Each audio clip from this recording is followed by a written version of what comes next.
Hey, you're checking out another episode of the Good Advice Podcast, and we're talking today about something that is such a pain point for a number of business owners simply because they do not understand how to do it right. We're talking about networking today. You know those cringy, awkward events that you might go to week after week? Well, it doesn't have to be that way, and most importantly, it also doesn't have to be a waste of time. Anybody who's anybody in business knows the value of building a meaningful, high-trust network. And we're going to be talking about that today on the show. You're tuning into the best resource to learn how to grow and scale your business. And the guest we have joining us today is Adam Marx. He's the owner of 0to1networker.com. I'll put the link down in the episode description below. And we're going to be talking about not just how you can build your network, but how you can maximize the opportunities you have when it comes to growing your business. Trust me, when you understand networking from the direction that Adam's talking about, you will learn to love networking. And more importantly, you're going to see a pretty incredible ROI on it. All that and more is on today's show. But before we dive in, a quick word for one of the amazing businesses that sponsor the podcast. Check this out. We'll be right back soon. There's one single piece of advice that I give to business owners who are ready to scale their business drastically. And that's knowing exactly what you need to hand off so that you can continue focusing on what you're an expert in. It amazes me when I talk to business owners who are doing their own bookkeeping and tax prep, and worse, that they're going through all this paperwork at 10 o'clock, 11 o'clock, even midnight, slaving away trying to make sense of all of the numbers for their business. Business owners who are making it happen have already figured out that you can't do it all yourself. That's why I recommend Steve Lay with Equity Business Solutions. Not only is he an expert in bookkeeping and tax prep, but what I love about Steve is that he'll sit down with you and help you make sense of the value of your business beyond just reading a spreadsheet. You'll be able to make better decisions, and more importantly, you're going to save yourself the crucial time you would have spent going through QuickBooks or an Excel spreadsheet or whatever it is that keeps us up late at night. So save yourself some time and some money by giving Steve Lay a call at Equity Business Solutions, and he'll show you the value beyond your numbers. Go to equitybusinesssolutionsllc.com to find out more. All right, Adam, it's great to have you on the podcast today. Thank you for joining me. Thank you for inviting me.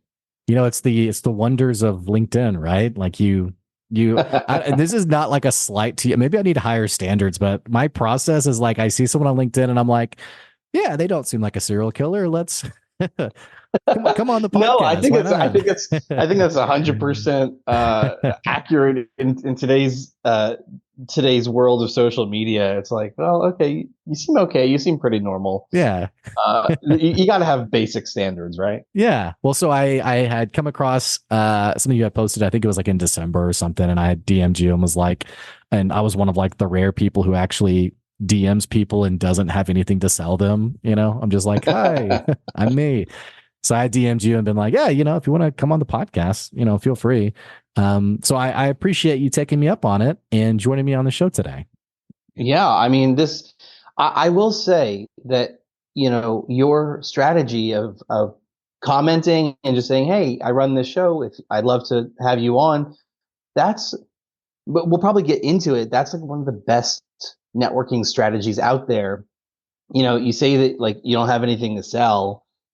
So many people who do have things to sell, like would benefit from kind of what I call like a lukewarm approach as opposed to like a cold emailing approach, because what you're doing is like, you're prepping the ground for like, let's have a conversation and see what rolls out of it. Yeah. And you know, my whole process of sales has always been just like, let's just build a relationship. And if there's merit there for us to work together, it'll just rise to the top. Like I've never really felt like I've had to force anything. And, but it is funny, and we'll get into your background, and I want to know more about like your history, but it is funny, like when you start talking about like effective networking, how some people just cannot separate it from the sale. Like they can't help but think of it as a means of selling. And, I mean, I see you like rubbing your face. I mean, I wish your listeners could like see me like pulling out my own hair right now, because that is so much a part of a core part of my content, and something that I've actually been focusing on very recently, over specifically over the last 12 months. And we'll get into the details therein, Yeah. but you really, really hit the mark there, and I really want to unpack it Let's appropriately. So no, let's yeah, let's go let's there. Let's jump go in. there. Well, first of all, just to give you, the listeners, they've heard the intro, they know a little bit about you. Let's get like the scoop from your mouth on who are you, what you do, and then I want to dive into that specific point. Wow. Okay. So for listeners who don't know me or don't know me yet, my name is Adam Marx. I'm known as the guy with the orange sunglasses, 0 to 1 networker. I'm here in Atlanta, and I specialize in teaching people, whether they're startups or individuals or larger enterprise companies, how to build introductions, build access, and then scale and maintain networks and relationships over time. And so It's like that social capital. Is that a phrase that that's you a big, use? oh yeah, well Yeah. actually I have a big part of I'm writing a book currently, and so there's a whole chapter Hmm. that's about discerning between social capital and what I call social debt. And social debt is this mindset of, oh, I've done something nice for you, positive for you. So maybe I shared your post or I shared your podcast link. And now suddenly in my mind, you owe me something. Mm. Right. And so that kind of social debt mentality is, it's just a non-starter. Hmm. It doesn't build relationships. It doesn't incentivize collaboration. Really what it does is it puts up walls around you. Hmm. And so yeah, that's um, a whole big part of my book. There's also a part of my writing that's based around this concept. I mean, I'm sure a lot of your listeners who are familiar with basic concepts of economics have heard, economies of scale. How do you produce that really cheap plastic cup at a price point so that you can actually make money on that product, right? And you have to be selling a ton of them. And so I work around what I call a concept of networks of scale. So you take a concept of building relationships and building networks, and at some point you have built your network big enough and broadly enough where the networks is doing work for you while you're Mm-hmm. not leaning forward doing the work, because at the end of the day we're all people, right? You can't be doing this stuff every single minute of every day. It's not realistic. It's not healthy. And so creating this kind of networks of scale principle dynamic, um, it's like it builds on top of itself. It compounds over time. Um, so that's kind of a little broad overview. I mean, I've done journalism. I was in the music industry for over a decade. That's kind of where I learned how to build relationships. So Isn't it I'm so sure some funny of that your, yeah. this is just such like a this is I don't mean this in a condescending way. This is such a valuable insight, like understanding the nature of like relationship building. And I love how Hmm. you even Hmm. talked about like getting that point of momentum where like the network works for you. Hmm. Because I've even seen that on the podcast where, I feel like for years I've been screaming about this podcast. People are like, okay, yeah, you got a podcast. I get it. And then now I'm in this weird position where I meet someone. They're like, yeah, you have the podcast. This is all local people. Nobody beyond local knows who I am. I totally get it. But I like you run totally into get something, it. they're like, hey, I listened to your podcast, or someone told me about your podcast, and you're like, this is kind of weird. But point being though, it's so funny how this is so intuitive, and Hmm. yet so many people don't approach business this way. They don't have like either that intentionality or they don't Yeah. Yeah. understand the mechanism of like what does it really mean to build a network. I spend so much of my time, probably too much of my time, thinking about that, um, because it really I spend such a core portion of my time helping people differentiate between networks, relationship building, and sales and marketing, because oftentimes it all kind of gets mushed together. Yeah. And sales and marketing, absolutely crucial for your business. I mean, I'm around startups every day. I advise startups, I mentor startups. So that's not an argument, right? But the really best salespeople understand two things. They understand that sales and marketing inherently is transactional. And I don't mean that as a dig. I mean that like you got Yeah. to have money coming in the door Right. so you can run your company.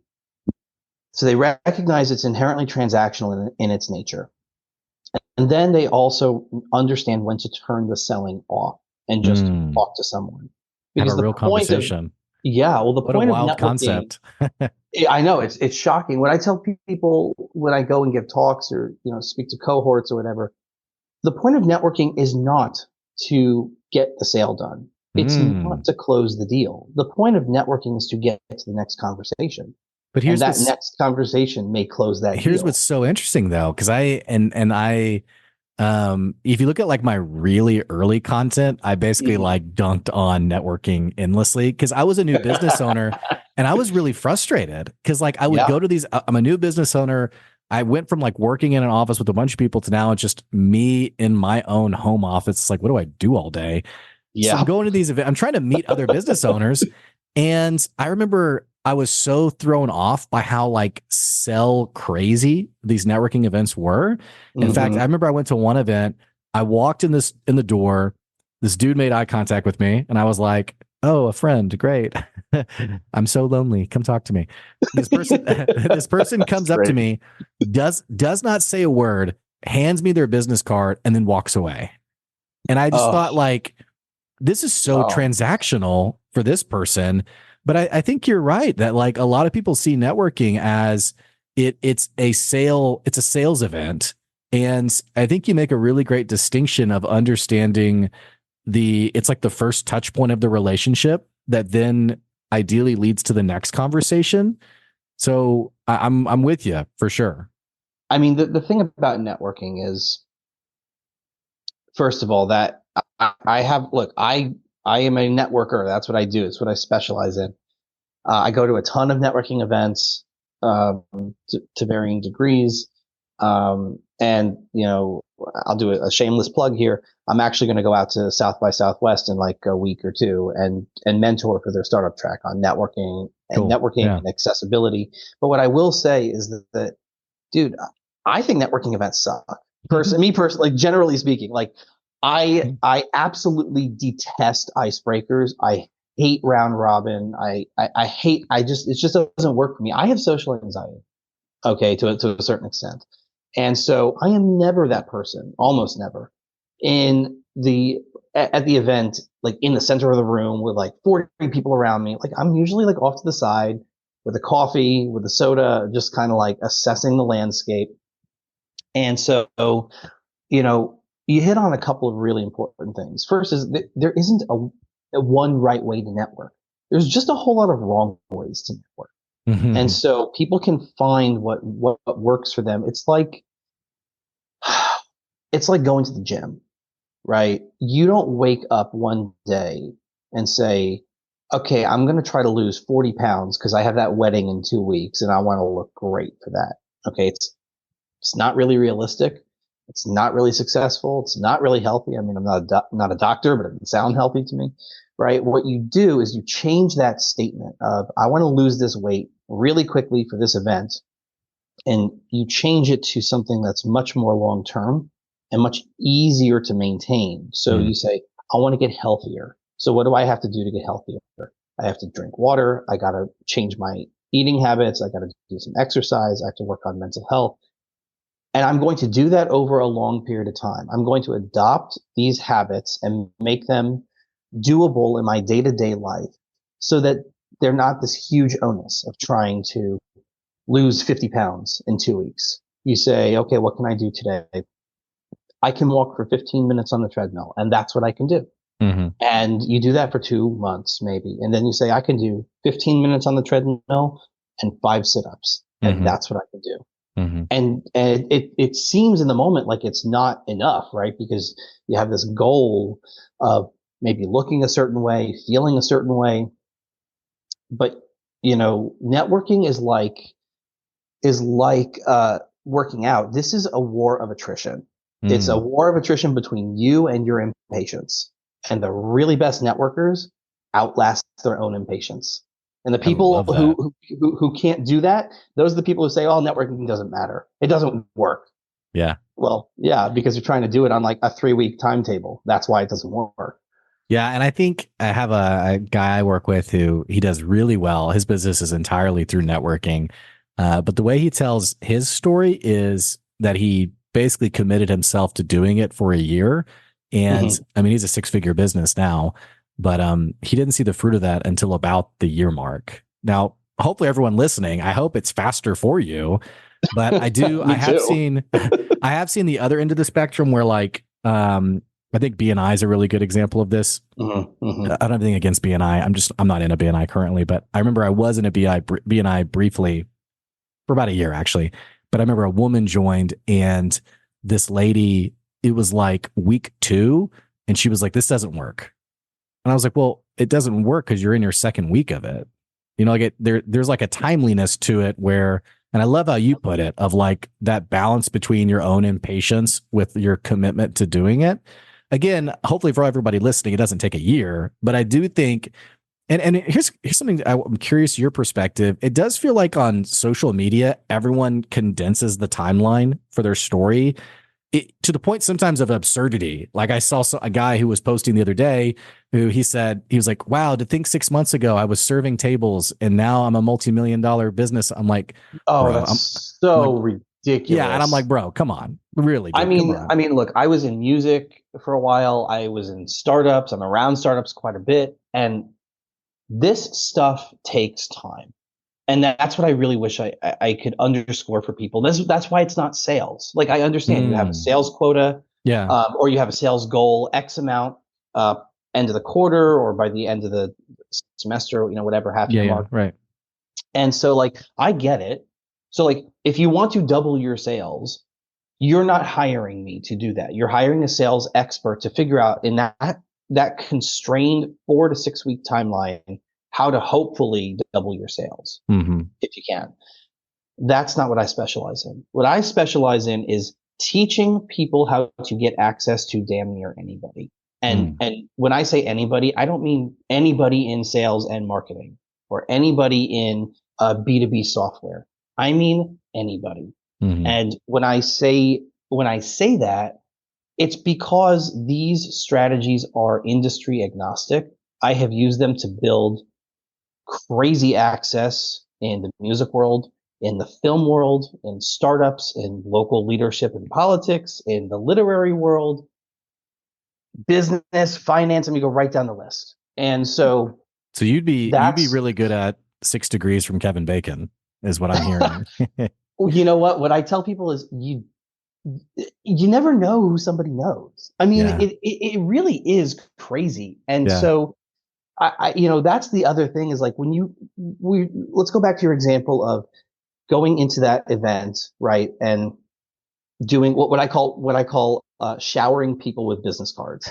Here's my business card, and Yeah. you're never going to hear from that person unless either they need your business like very clearly, and you're Yeah. cheaper than someone else, or you're their target ideal customer. If Yeah. it's not one of those two things, you're never going to hear from that person again. And the you know the interesting thing about it is if you can get yourself away from that Mm, and just have a conversation. And it doesn't matter about what. mm, But the best conversations are about like, hey, what's your music taste? Hey, are you, a Braves fan or a Mets fan or whatever? Do you have a certain sports team that is someone else, is, your UGA fan or whatever?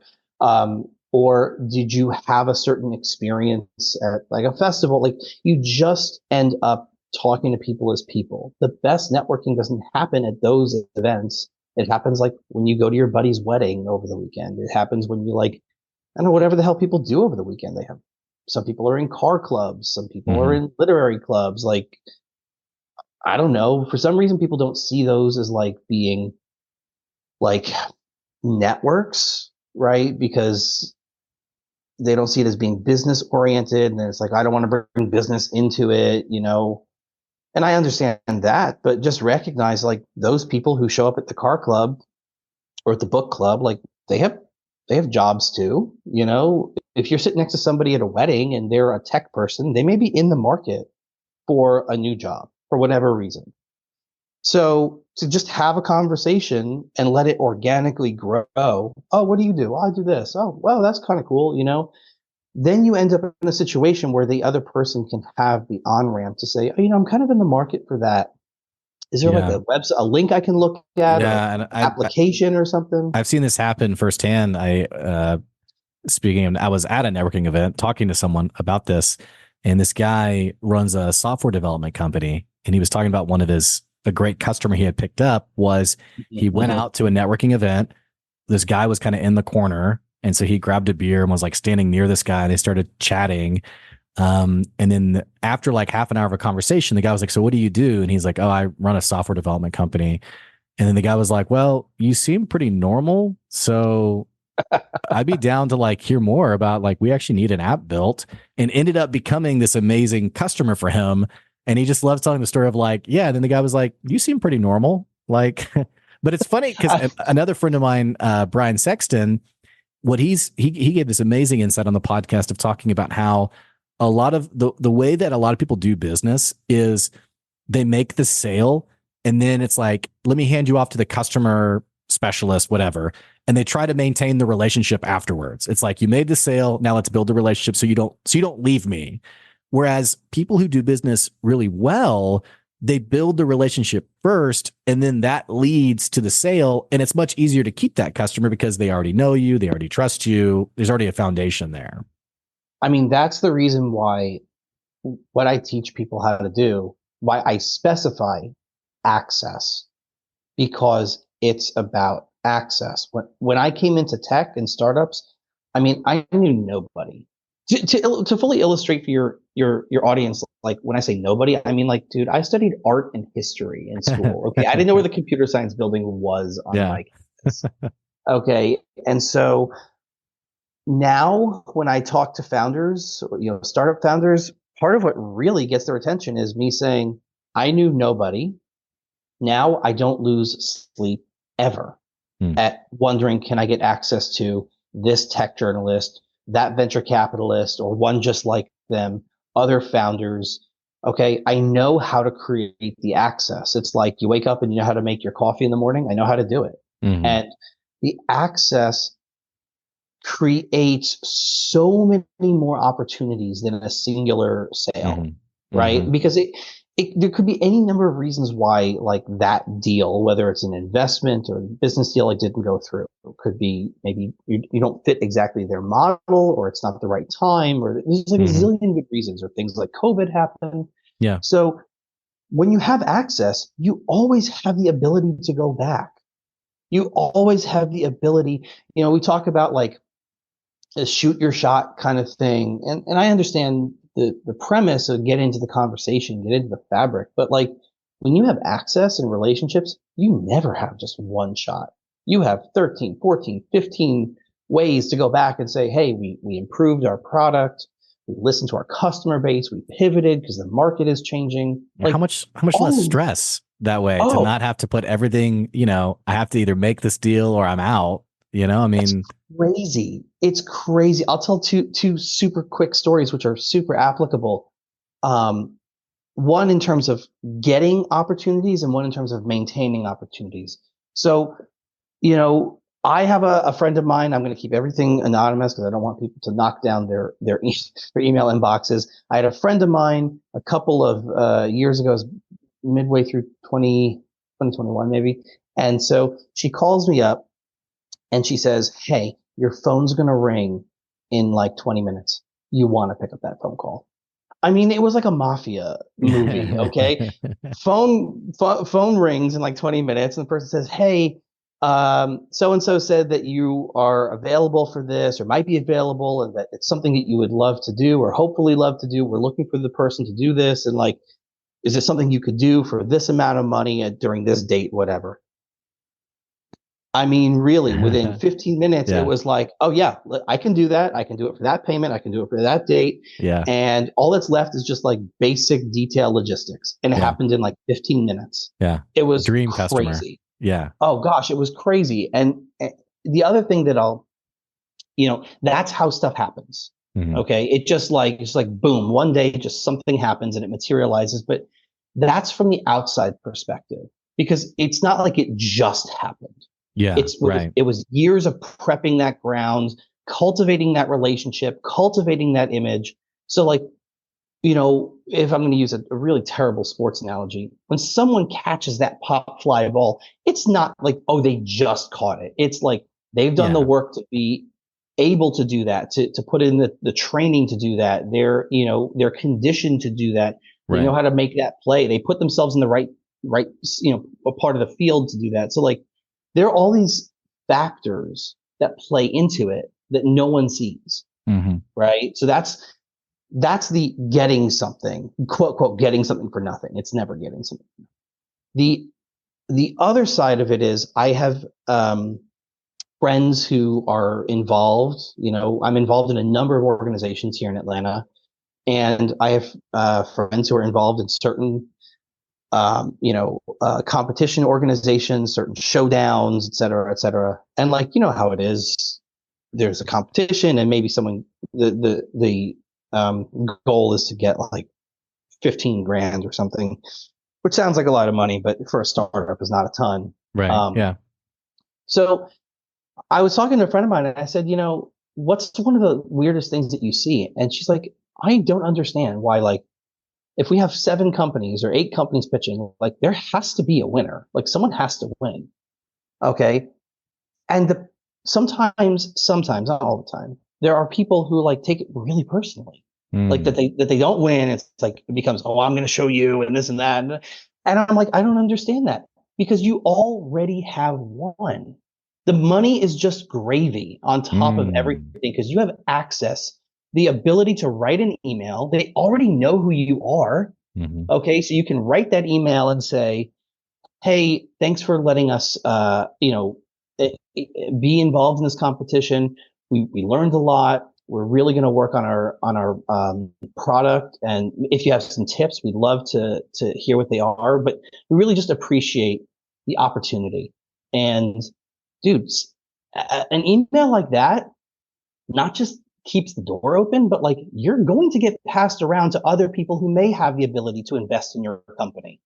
I Mm-hmm. mean, it's so easy to do that.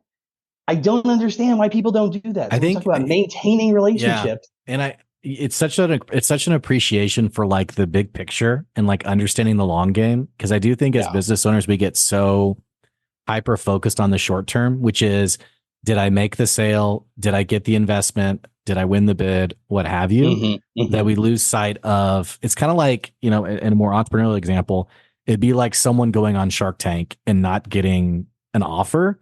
Well, it was never about the offer. The offer is, No, like you said, it's just gravy. The long term is you just got your business highlighted in front of however many million people watch the show, right? Go ahead. it's it's that, and I'll use that example. I won't use the Shark Tank example. Although it was interesting, at Venture Atlanta last year, we had Robert Herjavec come and talk, which was kind of cool. He was a lot of fun to listen to. What I will say is when I go into a room, like a conference. Okay, so let's say it's in a ballroom of, I don't know, 300 or 400 people hypothetically for a Yeah. conference. Okay, and I look at whoever's the keynote speaker or fireside chat or whatever. If I'm looking at that person and going, oh, I really like their content, I really like their vibe, I really like them as a person, I've already subconsciously, for me, made the decision, okay, I'm going to talk to this person. I can find a way to talk to this person. The question becomes, how do I reverse engineer that? Okay. Mm. So I'm very likely not going to be standing in line to try to shake their hand. Sometimes I might, depending on the person, but I'm going to be taking pictures, trying to write a post, trying to find their handles so I can tag them, so I can highlight them, because that has more legs long term than, you know, than standing in line, because they're shaking a million hands. Right. And like that feels good in the moment. And like maybe you have that picture for social media. But It's like when I ask someone on the podcast, yeah, like yeah, yourself, it's like, hey, I like this person, enough to invite them on. Hey, do you want to come on and share your story? And I guess it's different enough than the, generic chat GPT generated, I love the DMs, by the way. They're like, you're doing amazing work, but there's like no specificity as to like, really, what work am I doing? But I'm getting so many of those because like Yeah, it's bad. what I really want your audience to understand is like I'm at a weird point in my relationship building kind of brand, and I was talking about this with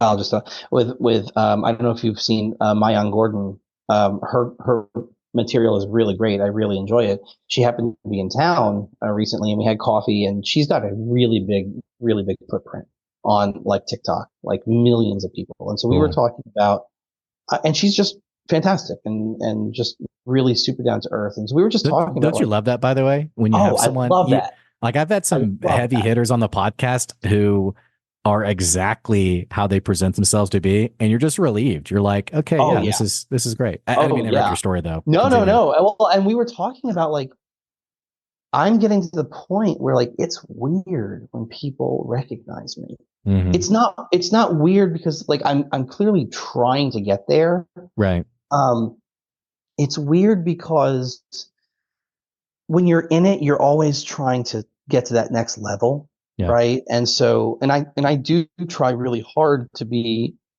to remember people. I'm typically pretty good with faces, so I feel bad when I'm like, oh, I don't remember exactly to be talk on Instagram or LinkedIn or whatever. But we were having this conversation, and I was like, it's staggering to me how easy it can be to talk to people with these big footprints, these really big brands, because the way to do it is to differentiate yourself from like the fanboy mentality, right? Mm. You can differentiate yourself by saying, I really enjoyed this article, or I really enjoyed this thing you put out, or this video. I really connected with it. And, like that's enough. You don't Hmm. have to pitch that person. You can just say, this specifically meant something to me. And that's why I like your content, because it brings a value add, a positive Yeah, I value to mean, my feed. I when I first got started on LinkedIn and started the business 5 years ago, I DM'd 200 people on LinkedIn, and Hmm. for every person, nothing was copy paste. Every DM was an article they wrote that I looked at or some post they made, but it was, hey, I really liked this post and here's why. And that alone set up the early success of my podcast, because then people were like, hey, yeah, what's the podcast? And then people were, I didn't even know about asking someone to come on. Someone was like, hey, you want me to come on sometime? And I was like, yeah, come on. So it's Because funny. you're planting those seeds. Right. That's Yeah. And you have to wait for them to grow. And I Right. mean that's the other thing, which is so which kind of connects back to what we were talking about before about time. Like this, I'm now getting people who I know, in certain communities reaching out to me proactively saying, would you come on our show or on my show? Right. Uh, would you be a featured speaker at this or Right. that kind of Yeah. event? And it's flattering. It's also like weird for me because Yeah. I'm like, oh wow, I don't have to kind of I have to change how I'm seeing myself and not Yeah. like downplaying it, but just No, yeah. I'm creating value in It's a way yeah. that's positive. And I want to stick on the garden metaphor for a minute because I think it's so important for people to understand. Here's the reason why networking doesn't work for so many people. Because if we think of networking as like, gardening or a flower or a plant, here's what happens. People for some reason live at extremes. The first thing they do, and I'm being overgeneralized here, but No, yeah. they pour a ton of water. Okay. Did you get my email? Did you get my email? Did you get my email? Did you get my email? Okay. So they drown that plant. Yeah. Okay. And then what happens is when they don't get a response, obviously, is they go, oh, this doesn't work. Yeah. Oh, whatever. Okay. And then they don't water it. Yeah. So then they run to the other end of the spectrum and they shoot themselves in the foot there. The hardest thing to do is to sit in the middle in a balanced way and say, it's fine. Okay. And I really want people to understand that because I tell people 10 months, not 2 weeks, 10 months to gain a relationship and a dialogue and a rapport with someone. And yeah, it is going to feel like it is not working, like it's not moving, like it's a waste of your time. All those things, I've felt them. I feel them many, many days. And then one day it's like looking for the bounces and, oh, wow, that just came in the door. Wow, that email just happened. That was kind of cool. Yeah. And it happens unexpectedly. Yeah. But you laid the groundwork 10 months ago and you nurtured it and watered it. And I would even say there's an interesting nuance between not you balanced it, you watered it with the expectation it could lead to something, but you don't do Mhm. it for solely what you'll get out of it. I think that's kind of the social debt that you're, I don't know if I'm using that correctly or not, but you build these relationships not for the sense of like, well, what are you going to do for me if I spend time with you, which is very, centrally Very focused. transactional. Yeah. Yeah. Well, no, Yeah. I mean, you definitely are I think, using it correctly the way I use it, because, we've all heard the have an ask, always have an ask, which is, I believe, an oversimplification. When I hear that, I think of it as always have a reason for the dialogue, right? But it doesn't have to be an ask, let's do business, because that's not realistic. An ask, quote, quote, having a reason to have a conversation could be something as simple as, I just like this person's vibe. I like their content. It brings value to my own journey. And like, I think we could get along one day if we're in the same room, in the same kind of, Yeah. alignment. And like, that is fine. That Mhm. is valid. Mhm. That's why this is about relationship building and not about getting the sales done. It's not Mhm. about applying your sales funnel to your networking, because you do two things. And this is really important. You constrain yourself to your own silo. You silo yourself away. So like B2B software sales, if someone says, oh, I have a super deep network in tech software sales, my first question into them, is to say, oh, that's great. Who do you know in construction? Who do you know in restaurants? Who do you know in hotel management? Because if you're only selling to the people who are like, quote, quote, in your market, in your vertical, Mhm. so are all of your competitors Mm. also selling to those people. Okay. So that's one thing that it constrains you. And what happens and the second thing that happens when you get constrained is you can't see the other opportunities. You can't see other things that could build you credibility or build your Mhm. company credibility, even if it's not, quote, quote, a deal, Mhm. a business deal in the kind of traditional sense. And so that's what makes us different than sales and marketing. Sales and marketing, super important. Networking, relationships, also super important. It's all equally super important to your company. I just feel like that's like like boiling down our conversation to just that simple understanding that networking, while it's a great partner to sales, it is not sales. Like that in and Mhm. of itself, I think is just like I think I have a networking event that I run on Tuesday mornings, and I'm already like, hey, everybody needs to just listen to this episode because this is such a great way. A lot of the people who come to that are doing multiple events in a week. And for Mhm. people just to grasp that concept that these things are disjointed, although they are symbiotic, they're not the same thing. I think it's just incredible. So, Adam, we're actually out of time. So Yeah, I hopefully, went too quick. That went too hopefully, quick. yeah, you're like, you were a fantastic guest on the show. For people who are listening, who are like, okay, I want to talk to this guy. I want to talk to this guy and maybe even hire this guy. What's the next best thing for people to do? Please reach out. I try to read. I do read every email that comes in the door. They can email me at adam@zero-to-one-networker.com. They can go to zero-to-one-networker.com. They can find me on LinkedIn, on Instagram, on Twitter. I refuse to call it X. Just drop me a line, mention that you came through the podcast, Yeah. and I'm always looking for great people to talk to, do business with. Everyone can find me with the orange sunglasses. That's kind of like my Yeah. accidental branding. So Yeah. yeah, reach out, and I'm Accidental always branding. looking for like new podcasts or Yeah. partnerships. I'm a Cool. collaborative person. Well, Adam, I so appreciate you being willing to take the time and share some good advice on the podcast today. Thank you for joining me. Thank you for having me. Cheers.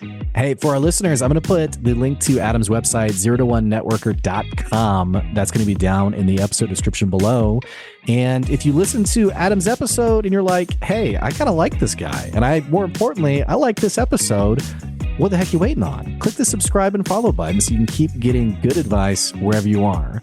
Also, don't forget that you can advertise on the podcast, or you can support the podcast through our Patreon, patreon.com/goodadvice. And for those of you who've been supporting the podcast long term, I so appreciate you. That's today's good advice. We'll catch you later. See ya.